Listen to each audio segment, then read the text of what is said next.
हाय बच्चों, कैसे हैं आप सभी। उम्मीद करता हूँ आपकी तैयारी अच्छी चल रही होगी। तो आज के इस वीडियो में हम लोग चैप्टर 3 का आगे डिस्कशन करने वाले हैं। इससे पहले हम लोग जो है बीजगणितीय विधि से दिए गए दो रैखिक समीकरण युग्म को हल करने के लिए सीख चुके हैं। तो अब आज के वीडियो में हम लोग सीखेंगे कि कैसे दिए गए दो रैखिक समीकरण युग्मों को ग्राफीय विधि से हम लोग सरल कर सकते हैं, यानी ग्राफिकल मेथड से कैसे दिए गए इक्वेशंस को हम लोग सॉल्व करेंगे। तो इससे पहले आप लोग प्रतिस्थापन विधि, विलोपन विधि और वज्र गुणन विधि सीख चुके हैं। जो अभी तक उन वीडियोस को नहीं देख सके हैं तो डिस्क्रिप्शन में दिए गए लिंक को खोल करके आप उसे देख सकते हैं। तो आइए हम लोग समझते हैं कि कैसे ग्राफीय विधि से दिए गए समीकरण युग्म को सरल करते हैं। एक उदाहरण के लिए मैंने पहले इक्वेशन ले रखा है x - 2y = 0 और 3x + 4y = 20, यानी ये दो समीकरण हमारे पास है। इसे हमें ग्राफीय विधि से सरल करना है। तो ग्राफीय विधि से सरल करने के लिए सबसे पहले हम लोग क्या करते हैं, इन दोनों ही समीकरण को अलग अलग सरल करेंगे और एक तालिका तैयार करते हैं। एक चर वाले रैखिक समीकरण युग्म आप लोग पहले भी 9th में जो है रैखिक समीकरण युग्म सीख चुके हैं बनाने के लिए। तो उम्मीद करता हूं आपको थोड़ा बहुत याद होगा, और अगर नहीं है तो कोई बात नहीं, यहाँ हम लोग फिर से सीख लेंगे।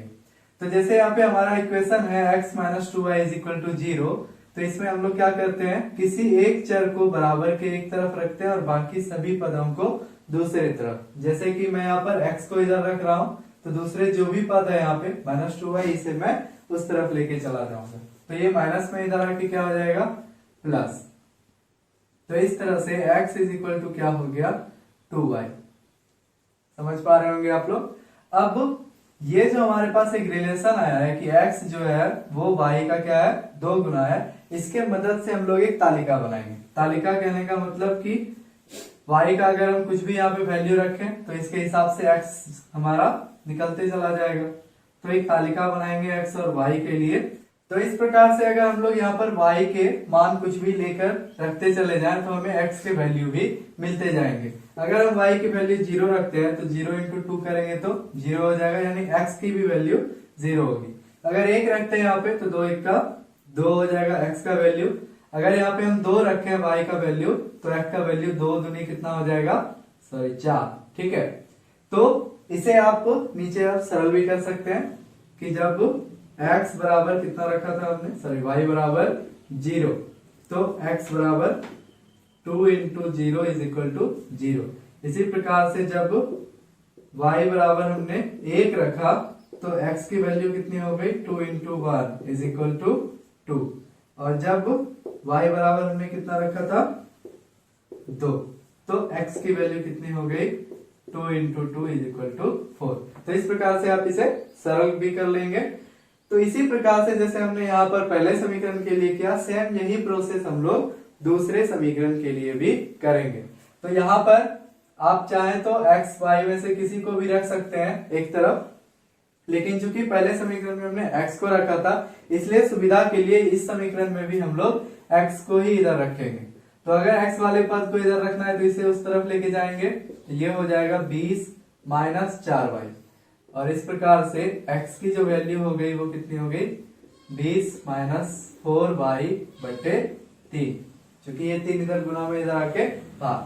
अब इसके लिए हमें एक और तालिका फिर से बनानी है x और y की, और x और y के हमें वैल्यू निकालने हैं। तो ये जो तालिका हम बनाते हैं, ऐसे तो मैं यहाँ पे 3 ले रहा हूं, लेकिन कम से कम आपको 2 मानों की आवश्यकता होती है। अगर आप कम से कम 2 वैल्यू लेंगे तो उससे आपको एक पॉइंट देखने को मिल जाएगा। तो अगर हम 2 वैल्यू भी लेते हैं तो उससे भी हमें क्या होंगे, 2 बिंदु मिल जाएंगे, जिससे कि हमें एक सरल रेखा ग्राफ पर प्राप्त हो जाएगा। तो यहाँ पर जो हमारे पास परिस्थिति है अभी कि x की वैल्यू जो है वो 20 - 4y/3 है, तो अब यहाँ पर हमें y का वैल्यू सोच समझ के लेना है, क्योंकि बटे में 3 है। तो आपको ऊपर हमेशा ये कोशिश करना है कि ऐसी संख्याएं आए सरल करने पे जो 3 से पूर्णतः विभाजित हो। ठीक है। तो अब यहाँ पे हमें ये सोचना होगा कि y का वैल्यू हम क्या लेंगे जिससे कि 20 में उस संख्या को घटाने पर जो प्राप्त हो वो 3 से कट जाए। तो 3 से कटने वाले जो कुछ अंक है जो आप सोच सकते हैं, तो 3 के टेबल में जो भी आते हैं वो 3 से कट जाएंगे। तो अगर हम लोग यहाँ पर y की वैल्यू 2 लेते हैं तो इससे क्या होगा, 4 दूनी 8 और 20 में 8 घट जाएगा यानी 12, और 12 आप सभी जान रहे हैं कि 3 से विभाजित हो जाएगा। तो इस प्रकार से x का वैल्यू कितना आ जाएगा, 4। आइए देखते हैं इसको सरल करके। अब तो हमने क्या किया, y का वैल्यू लिया 2, तो इससे x की वैल्यू हमें क्या मिल गई, 20 माइनस 4 गुना 2 बटे 3। तो 20 में 8 घट गया, 12 हो गया। तो इस प्रकार से ये कट के 4, तो x की वैल्यू कितनी हो गई, 4। इसी प्रकार से कुछ और वैल्यू हम लोग सोचेंगे, ठीक है। अब अगर y की वैल्यू हम लोग -1 लेते हैं तो देखते हैं क्या वैल्यू आता है हमें। तो माइनस माइनस प्लस हो जाएगा, 4 एक का 4, तो 20 में 4 जोड़ेंगे तो 24, वो भी 3 से क्या है, विभाजित है। तो इस प्रकार से ये 8 वैल्यू हमें प्राप्त होगा। तो यहाँ पे हमने क्या किया, y का वैल्यू ले लिया -1, तो x की वैल्यू कितनी हो गई, तो 20 माइनस 4 गुना -1 बटे 3 यानी कि 20 प्लस 4 बटे 3। तो इस प्रकार से x की वैल्यू हो गई 24 बटे 3 यानी 8। इसी प्रकार से एक और वैल्यू आपको लेना है, तो आप ये कोई भी वैल्यू ले सकते हैं, ठीक है। लेकिन अगर आपका वैल्यू जो है वो कोई पूर्णांक होगा तो उससे आपको क्या होगा, ग्राफ पर बिंदुओं को प्लॉट करना आसान होगा। अगर आपके ये वैल्यूज बटे में आएंगे या दशमलव में आएंगे तो उनको आपको ग्राफ पर दर्शाना थोड़ा मुश्किल हो सकता है, लेकिन वो कोई बड़ी बात नहीं है। अगर आप अच्छे से प्लॉट करते हैं तो ऐसे वैल्यूज भी ले सकते हैं जो बटे में हो, कोई परेशानी नहीं है। तो अगर हम y का वैल्यू अगला ले लेते हैं 5, ठीक है, क्योंकि 4 पंचे 20 हो जाएगा और 20 में 20 खत्म, 0/3 0। तो x की वैल्यू कितनी आ जाएगी, 0 आ जाएगी, ठीक है। इसे मैं इधर सरल कर देता हूं। तो जब हमने क्या किया, y बराबर ले लिया 5, तो x की वैल्यू क्या हो गई, 20 माइनस 4 गुना 5 बटे 3। तो x की वैल्यू हो गई 20 माइनस 20/3।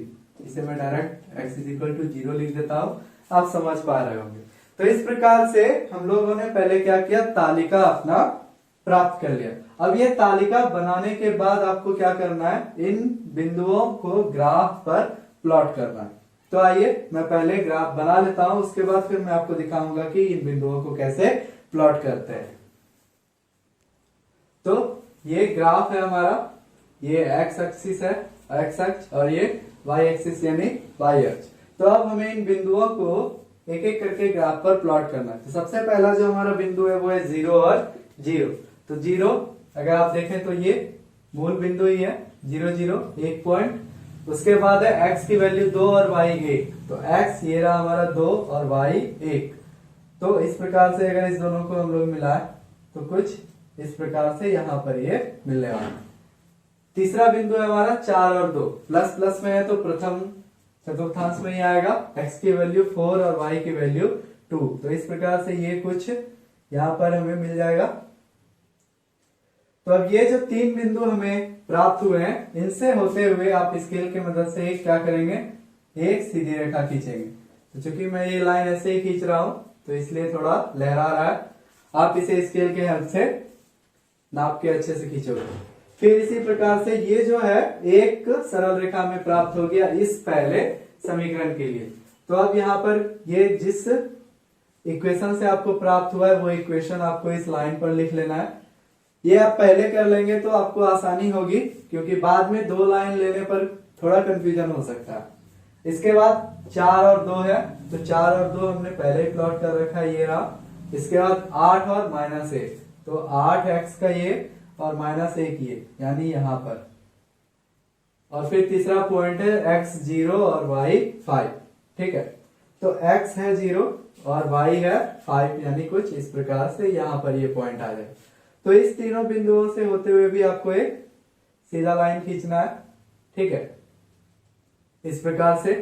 तो ये भी आपको एक स्ट्रेट लाइन मिल जाएगा। तो ये जो लाइन हमें प्राप्त हुआ है उसका इक्वेशन है हमारे पास 3x + 4y = 20। तो इस प्रकार से आप देख सकते हैं ये दोनों ही सरल रेखाएं एक दूसरे को इस बिंदु पर प्रतिच्छेद कर रही है। तो ये जो प्रतिच्छेद बिंदु है इसके जो निर्देशांक होंगे वही हमारा x और y का वैल्यू है। ठीक है, तो इस प्रकार से आप इसे राउंड अप भी कर सकते हैं ताकि ये थोड़ा हाईलाइटेड हो जाए। तो इस प्रकार से आप कह सकते हैं कि हमारा जो ये ग्राफ बन रहा है ये कैसा बन रहा है, प्रतिच्छेदी ग्राफ बन रहा है। और इसका जो सॉल्यूशन है वो कहां पर आया, 4 और 2 पर। अब आप इस बिंदु को कोई नाम दे सकते हैं जैसे ए। तो इस प्रकार से हम क्या कहेंगे कि चूंकि यह ग्राफ प्रतिच्छेदी है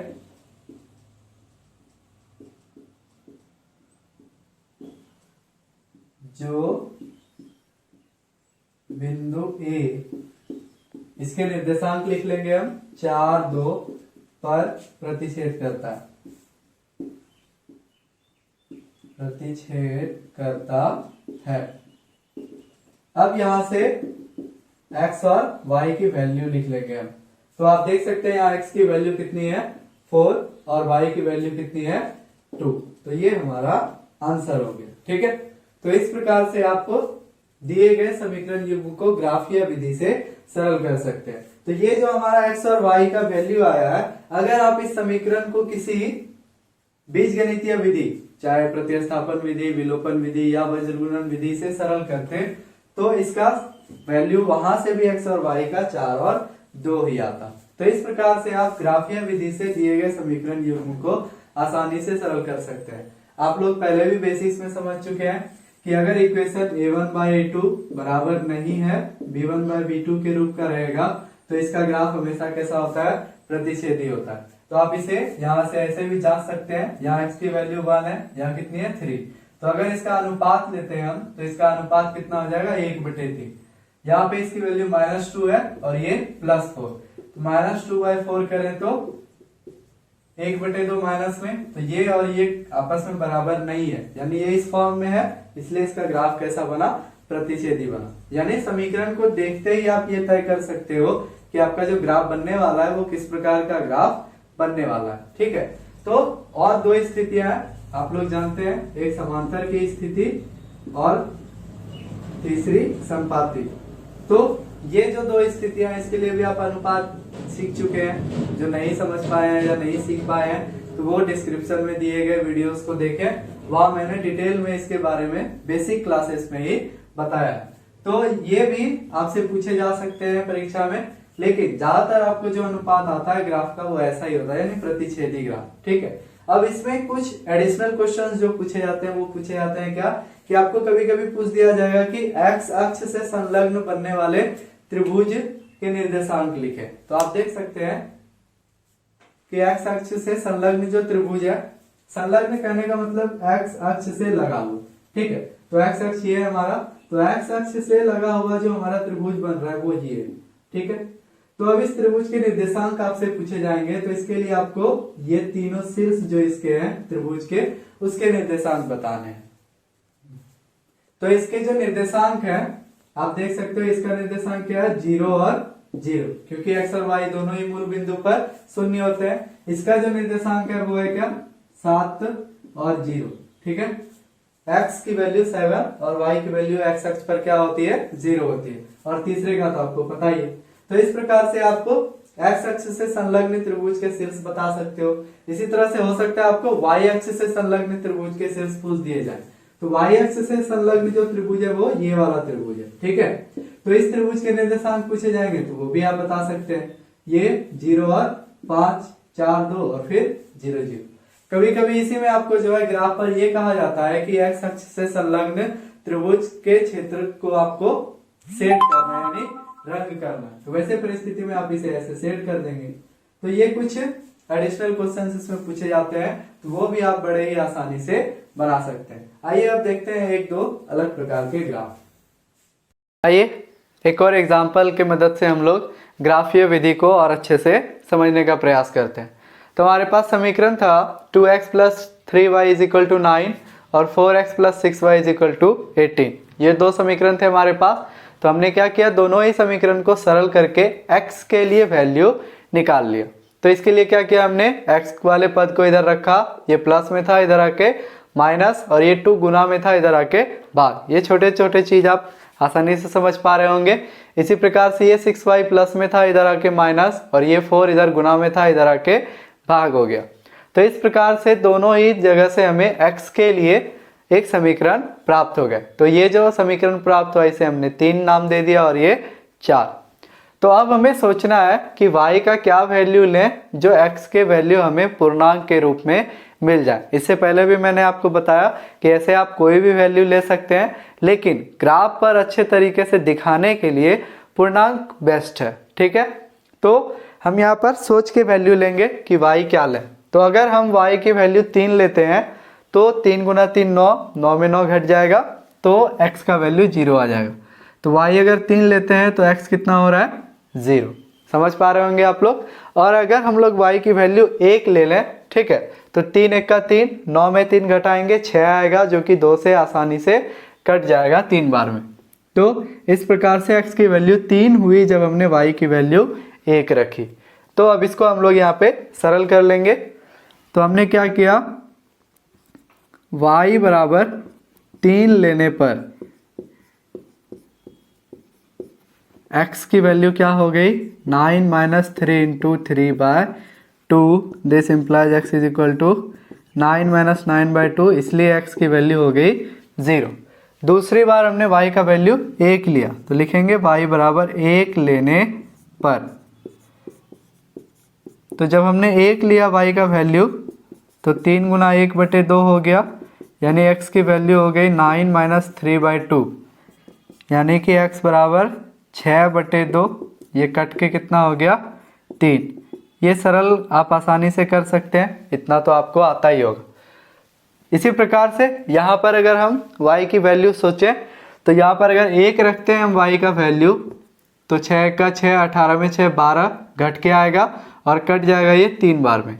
और फिर सेम टू सेम अगर 6 को 3 से गुना करें, यानी y की वैल्यू 3 लेते हैं, तो 18 में 18 घट जाएगा 0, तो 0/4 0 हो जाएगा। तो यहाँ पर y बराबर पहले हमने क्या किया 1 लिया, तो 1 लेने पर x की जो वैल्यू आई वो कुछ इस प्रकार से आई 6 गुना 1/4, यानी कि 18 माइनस 6/4 12/4, जो कट करके कितना हो गया 3। इसी प्रकार से जब हमने y का वैल्यू कितना रखा था 3, तो y बराबर 3 लेने पर x बराबर क्या हो गया 18 माइनस 6 गुना 3/4, यानी कि 18 माइनस 18/4, यानी x बराबर डायरेक्टली हम लिख सकते हैं 0। ठीक है, तो इस प्रकार से ये हमारा तालिका सरल हो गया। तो इससे पहले वाले ग्राफ में हमने 3 बिंदु लिए थे, इस बार हमने केवल 2 बिंदु लिया है। तो मैंने पहले भी आपको बताया कि एक रेखा खींचने के लिए हमें कम से कम 2 बिंदुओं की ही आवश्यकता होती है। ऐसे तो 2 से अधिक जितने भी बिंदु लेंगे उससे हम एक सरल रेखा खींच सकते हैं, लेकिन कम से कम 2 बिंदु ही हमारे लिए काफ़ी है जिससे कि एक सरल रेखा खींचा जा सके। इसलिए ग्राफ बनाने के लिए जो मिनिमम रिक्वायर्ड पॉइंट्स हैं वो 2 हैं। तो अगर आप कम से कम 2 वैल्यू भी लेते हैं तो आपका काम बन जाएगा, क्योंकि आप जितने अधिक वैल्यूज लेंगे उतना ज़्यादा आपको ग्राफ बनाने में समय भी लगेगा। ठीक है, तो अगर हम इन बिंदुओं को प्लॉट करें तो x0 y3 ये बिंदु हमारा यहाँ एक, ठीक है, और दूसरा जो वैल्यू है वो 3 और 1 है। कितना है 3 और 1, तो x3 यहाँ पर है और 1 यहाँ पर है। तो कुछ इस प्रकार से ये यहाँ पर मिलेंगे, ये इधर से आएंगे और ये यहाँ से। ठीक है, तो ये 2 बिंदु मिल गए हमें। अब इनसे होते हुए एक सरल रेखा हमें खींच लेनी है। तो ये जो सरल रेखा हमें प्राप्त हुआ है, ये हमें प्राप्त हुआ है किस समीकरण से, तो वो समीकरण आप इस रेखा को बढ़ा करके ऊपर नीचे किसी भी तरफ लिख सकते हैं। ठीक है, तो हम यहाँ पर लिख लेते हैं इसे 2x + 3y = 9, इससे प्राप्त हुआ है। और ये जो बिंदु है, ये बिंदु के निर्देशांक आप लिख सकते हैं 3, 1 और ये 0 और 3। इसी प्रकार से ये दूसरा जो तालिका है उससे भी हम लोग बिंदुओं को लेकर के रेखा खींच लेंगे। तो 3, 1 सेम वहीं पर मिलेगा और 0, 3 सेम टू सेम फिर से वही पॉइंट है, यानी फिर से यही लाइन खींचा जाएगा इन दोनों से होते हुए सेम फिर से वही सरल रेखा हमें देखने को मिलेगा। तो इस प्रकार से हम क्या देख रहे हैं कि एक ही रेखा पर दूसरी रेखा भी आ रही है। तो इस प्रकार से हम कह सकते हैं कि ये ग्राफ कैसा है, संपाती है। तो आप अनुपात भी देख सकते हो इसका। आप लोग जानते हैं कि जब a1/a2 बराबर हो b1/b2 के और बराबर हो c1/c2 के, यानी तीनों ही अनुपात जब बराबर रहते हैं तो उसके ग्राफ जो होते हैं वो संपाती ग्राफ देखने को मिलते हैं। ठीक है, तो आप इसे अगर जांच करें तो 2/4 a1 और a2 है, 3 और 6 अगर देखें b1 b2, और 9 18 जो है वो हमारा c1 और c2 है। तो अगर इन सबका अनुपात आप निकालें तो सबका अनुपात जो है वो 1/2 ही आपको देखने को मिलेगा। तो सभी के अनुपात चूंकि आपस में समान है 1/2, इसलिए ये ग्राफ कैसा बन रहा है, संपाती ग्राफ बन रहा है।